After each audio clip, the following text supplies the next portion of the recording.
दोस्तों, ऐसा माना जाता है कि जो अच्छे स्टूडेंट होते हैं वो अच्छे एम्प्लॉय बनते हैं। जी हाँ।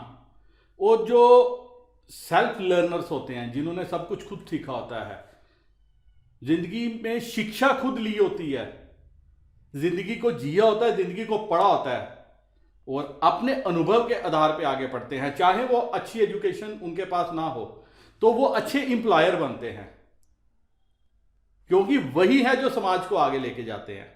और सक्सेसफुल एग्जांपल्स आपके पास आज की डेट में लाखों हैं। तो अपने अनुभव के आधार पे मैं कोशिश करता हूं ये सिखाने की कि मार्केट अगले दिन कैसे कामकाज कर सकती है। मैंने कल वीडियो नहीं बनाया, रीजन सिंपल था, डाटा समझ ही नहीं आया कि हो क्या रहा है मार्केट में। और आज भी डाटा ऐसा है कि एनालिसिस में आप देखोगे कि प्लेयर्स ने किया क्या है। एफआईआई ने कॉल भी बेची है, पुट भी बेची है, अपनी पोजीशन रिड्यूस कर रहा है। क्यों कर रहा है? मार्केट किस तरफ जा सकती है। लेकिन क्या 16,000 को टच किए बिना नीचे आ जाएगी? क्या 16,200 का लेवल जो सबकी एक्सपेक्टेशन है वहां तक पहुंचेगी? और अगर पहुंचेगी उसके बाद क्या होगा? तो इसके ऊपर भी हम आने वाले दिनों में चर्चा करेंगे, क्योंकि एनालिसिस तो हमारा रोज का काम है। तो इसीलिए इस वीडियो का मकसद क्या है? सिंपल ये कि एजुकेशनल पर्पस के लिए बनती है। हम ये एनालिसिस करने की कोशिश करते हैं कि मार्केट कैसे कामकाज अगले दिन कर सकती है। तो मंडे को मार्केट कैसे कामकाज करेगी, ये एनालिसिस करते हैं। उससे पहले एक एडवाइस भी आपके लिए। एडवाइस ये है कि वीडियो खाली एजुकेशन लर्निंग पर्पस के लिए है। मार्केट्स विद एसबी ये आपका अपना चैनल है। तो मेरी तरफ से कोई भी बाय सेल कॉल रिकमेंडेशन आपको नहीं मान के चलना चाहिए।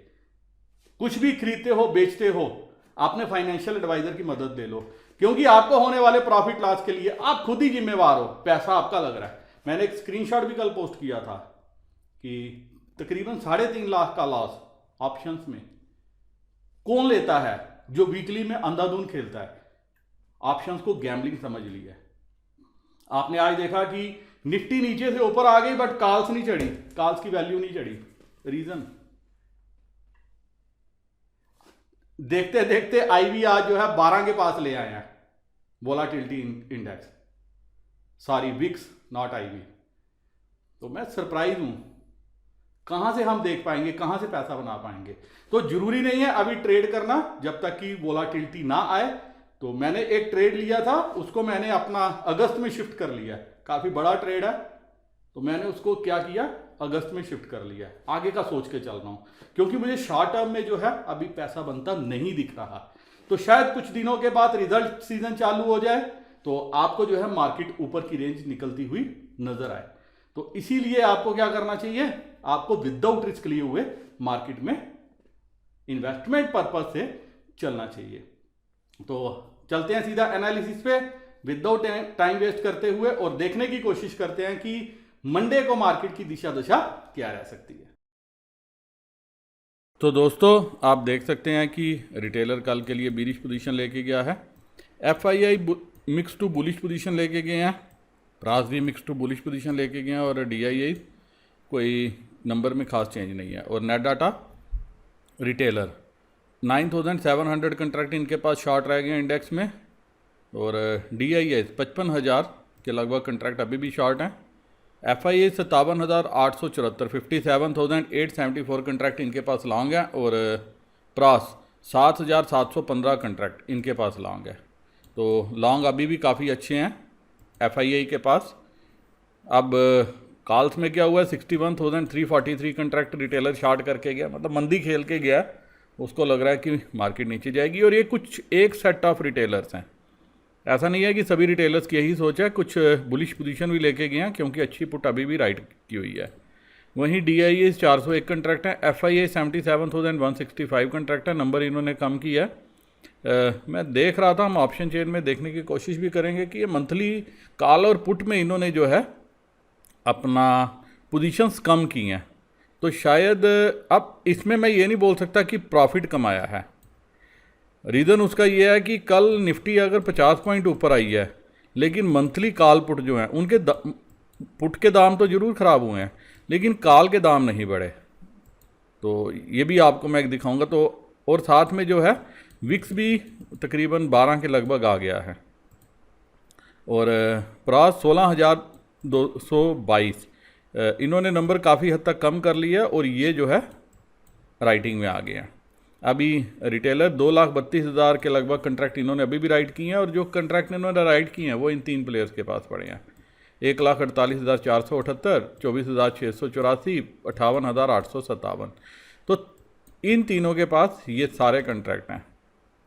अब रिटेलर 10 लाख से ऊपर नंबर है, 10,01,278, 10,01,278।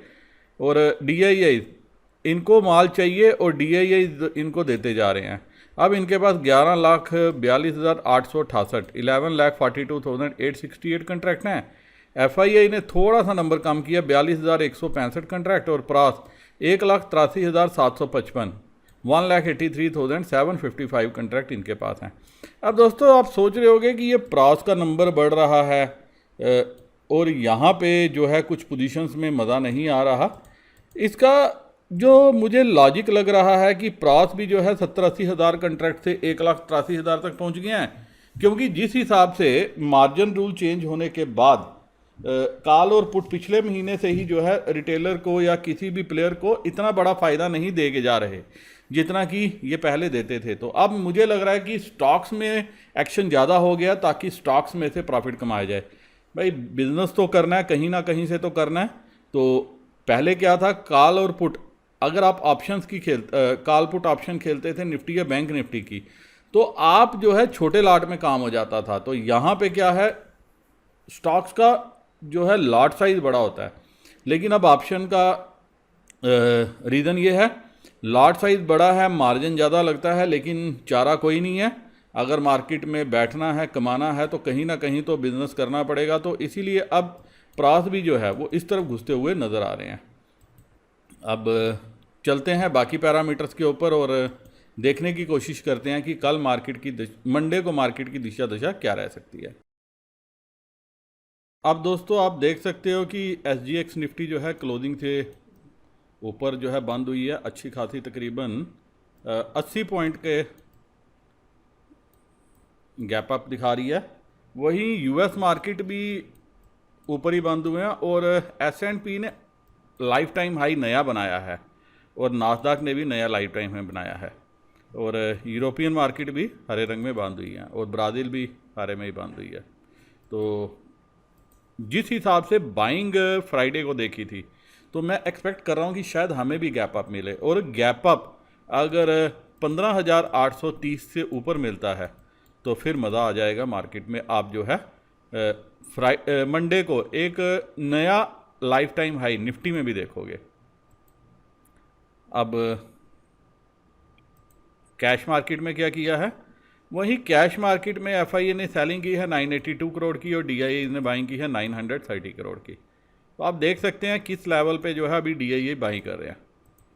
अब ऑप्शन चेन पे चलने से पहले आपका ध्यान थोड़ा सा मैं लेके जाना चाहूँगा कुछ इन फिगर्स की तरफ। आप एक चीज़ देखिए दोस्तों, दिसंबर से लेके मार्च तक FII ने खाली बाइंग की है। दिसंबर, जनवरी, फरवरी 3 महीने थे जब मार्केट नीचे से काफ़ी ऊपर आई है, यहाँ पे वो बाय कर रहे थे। और अप्रैल में उन्होंने नेट सेलर हैं, मई में नेट सेलर हैं, और जून में भी हल्की सी सेलिंग ही करके गए हैं। जुलाई में अभी 2 ट्रेडिंग सेशन हुए हैं और आप देखिए 2 ट्रेडिंग सेशन में उन्होंने 2,228 करोड़ की सेलिंग की है।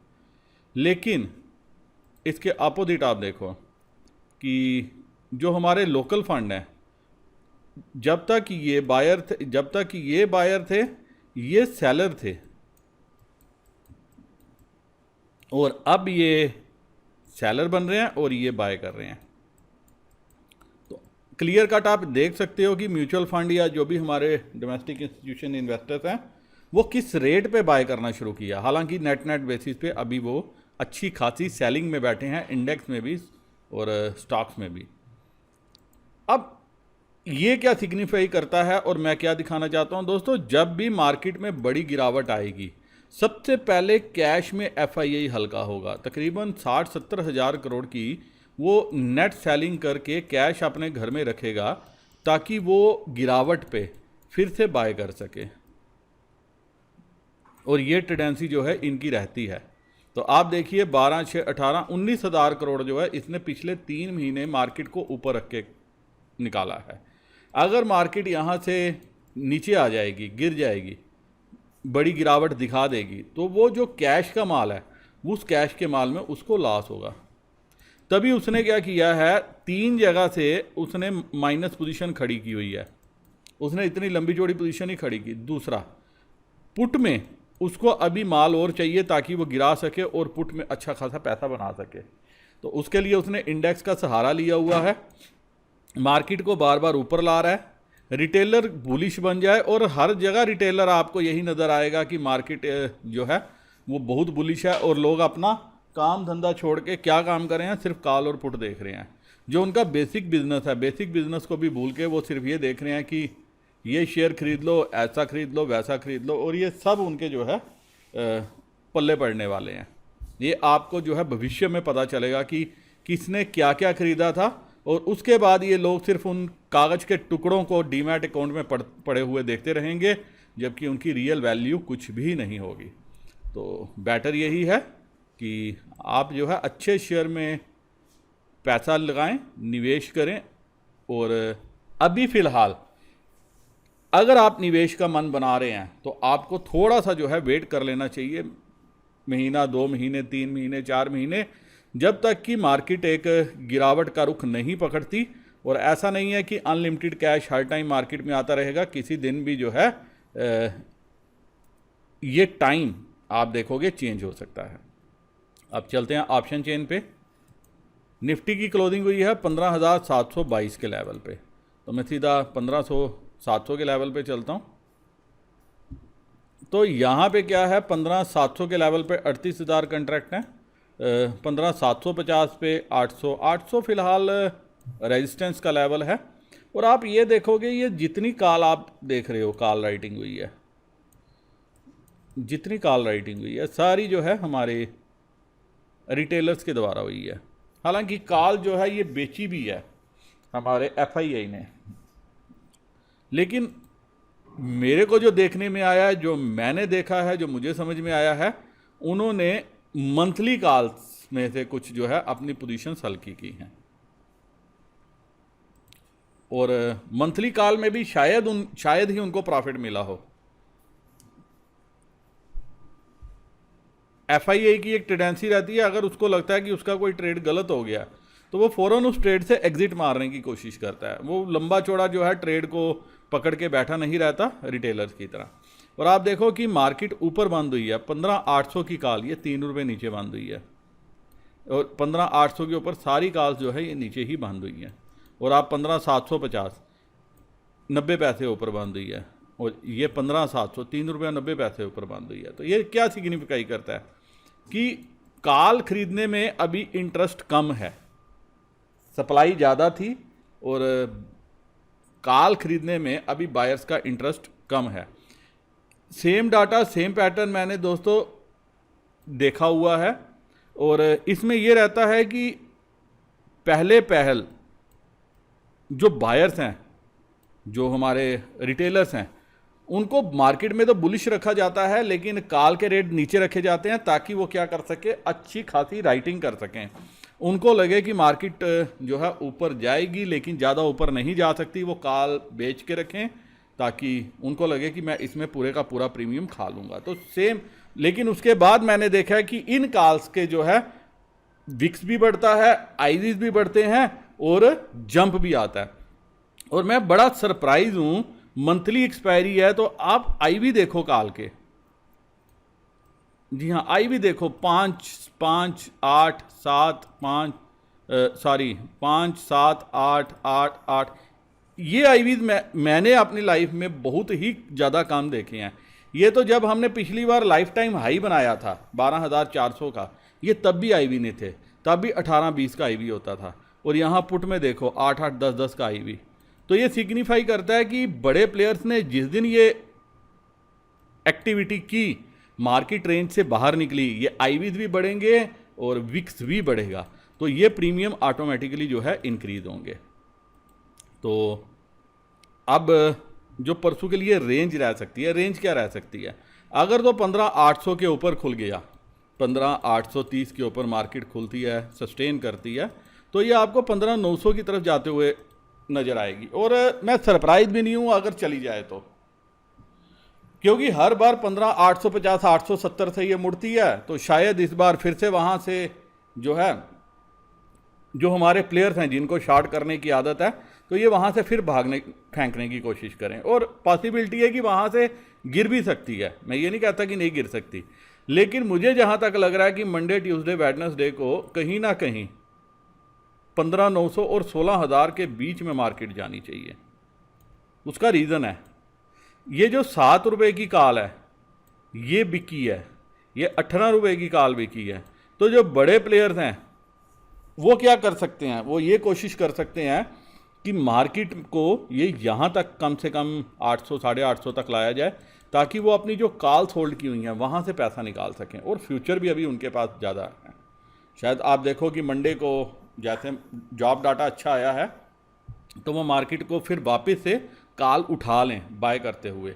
एक रीज़न और भी हो सकता है कि जो FII ने परसों अपना कॉल और पुट में अच्छा खासा जो है पोजीशंस निकाली हैं, कि क्या होता है कि कई बार डाइसी सिचुएशन होती है कि जॉब नंबर US में आ रहे हैं, पता नहीं कैसे आएंगे, और जॉब नंबर अच्छे आए हैं और मार्केट्स वहाँ ने वेलकम की है, तो वो जो वेलकम स्टेप है उसका वो क्या कर सकें, फ़ायदा उठा सकें अगले 2-3 दिन में। तो जो मुझे रेंज नीचे की तरफ नज़र आ रही है वो आ रही है 15,700, जहाँ 36,000 कंट्रैक्ट हैं पुट में, फॉलोड बाय 15,600। अगर 15,700 के नीचे खुलती है, टिकती है, तो फिर ये कहीं ना कहीं 15,600 650 ये परसों के रेंज की तरफ जाने की कोशिश करेगी। लेकिन अगर गैप अप होती है, 101 पॉइंट का गैप अप मिल जाए, तो सोने पे सुहागा होगा, क्योंकि फिर ये ओपन होगी आपकी 15,820-30 के लेवल के आसपास, तो फिर ये वहाँ से ऊपर जाने की गुंजाइश रखती है। यहाँ से तकरीबन 20-30 पॉइंट डिप खाएगी, 50-40 पॉइंट का डिप खाएगी, और उसके बाद फिर ऊपर आ जाएगी। और एक पॉसिबिलिटी और हो सकती है, फिर ये जो आप देखोगे, ये जो कॉल बेच के गए हैं, ये तो अपनी कवरिंग के लिए आएंगे और यहाँ पे जो है पुट खरीदने बैठ जाएंगे 15,800 पे। तो अभी जो है कॉल राइटर अगर ट्रैप होगा, जी हाँ, अगर अभी कॉल राइटर ट्रैप होगा तो ही मार्केट जो है ऊपर निकल सकती है, और उसको ट्रैप एक ही केस में किया जा सकता है। लाइव मार्केट में इम्पॉसिबल है उनको ट्रैप करना, उनको सिर्फ एक ही केस में, एक ही सिनेरियो में ट्रैप किया जा सकता है कि मार्केट 1 से 2 गैप अप ले तकरीबन 100 पॉइंट का, और 750 722 पे हम हैं, तो अगर 2-2 पॉइंट का गैप अप भी मिल गया तो मार्केट जो है आपकी अच्छी खासी ऊपर आ सकती है। दूसरा, निफ्टी में आपने परसों देखा कि प्रीमियम बहुत कम हो गया था, मात्र 9 से 10 पॉइंट का रह गया था। उसका रीज़न ये है कि निफ्टी में जो है परसों पोजीशंस हल्की हो रही थी। मैं आपको एक बार दिखा भी देता हूं, आप यहां पे देख सकते हैं चेंज इन ओपन इंटरेस्ट -3%, और 3,77,100 जो है वो शेयर कम हुए हैं। इसका मतलब निफ्टी में जो पोजीशन थी वो कम हुई है परसों, और थोड़ा सा अभी यहाँ पे क्या हो गया, एक क्वेश्चन आ गया है, ताकि ये फर्दर जो है यहाँ से बढ़ सके। निफ्टी के मुकाबले बैंक निफ्टी में भी एक बार देख लो। बैंक निफ्टी में भी आप देखोगे 1% के लगभग जो है पोजीशन कम है, 29,000 शेयर यहाँ पे भी कम हुए हैं। तो निफ्टी बैंक निफ्टी दोनों में ही जो है पोजीशंस जो है वो कम हुई हैं। इसका मतलब ये है कि यहाँ से एक बार के लिए अभी ये तेज हो सकती है। अब बैंक निफ्टी ने क्या करना है एक बार देखते हैं बैंक निफ्टी की ऑप्शन चेन पे। अब दोस्तों बैंक निफ्टी की क्लोजिंग हुई है 34,809 के लेवल पे, तो मैं सीधा 34,800 के 9 के लेवल पे चलूँगा। यहाँ पे आप देख सकते हैं 34,500 पे पुट में अनवाइंडिंग हुई है, और कॉल में भी अनवाइंडिंग हुई है। ये कॉल है जो आप एक्सपेक्ट कर सकते हो कि हमारे बड़े प्लेयर्स ने अपना प्रॉफिट बुक किया होगा 34,500 पे, और पुट में भी जो है पोजीशन उन्होंने अपनी कवर की होगी। अब आगे क्या हुआ है आप देख सकते हो 35,000 पे, और ये जो छोटी छोटी आप राइटिंग देख रहे हो, जैसे आप 34,800 पे भी देख रहे हो 9,222 कंट्रैक्ट, ये कौन बेच के गया है? ये बेच के गए हैं हमारे रिटेलर्स और मार्केट ने इसी के आगे आजू बाजू क्लोजिंग दी है। तो अब क्या हो सकता है, अगर परसों बैंक निफ्टी भी गैप अप होती है, 35,100 के ऊपर गैप अप होती है, तो कहीं ना कहीं ये जो राइटर्स हैं ये यहाँ पे थोड़ा सा बैक फुट पे आएंगे। और एक चीज़ और आप देखोगे कि यहाँ पे ओपन इंटरेस्ट जो है बढ़ जाएगा। उस केस में बैंक निफ्टी आपको 35,300 35,400 की तरफ जाते हुए नज़र आ सकती है। और दोस्तों ऐसा मेरा बायस है, ऐसा मेरा मानना है कि बैंक निफ्टी ज़्यादा तेज़ हो सकती है आने वाले दिनों में as compare to Nifty. Monday को भी आपको ये आउट परफॉर्म करती हुई नज़र आ सकती है, जैसे ये फ्राइडे को भी आउट परफॉर्म कर रही थी एज़ कम्पेयर टू निफ्टी। तो जो रेंज रह सकती है वो 34,500 से लेके 35,500 और 35,700 आपको इस पर भी नज़र रखनी पड़ेगी, क्योंकि अगर ये यहाँ तक पहुँची इस बार तो यहाँ पे फिर से एग्रेसिव जो है शॉर्ट्स बिल्ट होंगे। तो ये जो राइटर्स हैं ये सारे जो हैं अप टू 35,000 तक कहीं ना कहीं ट्रैप होते हुए एक बार नज़र आएंगे।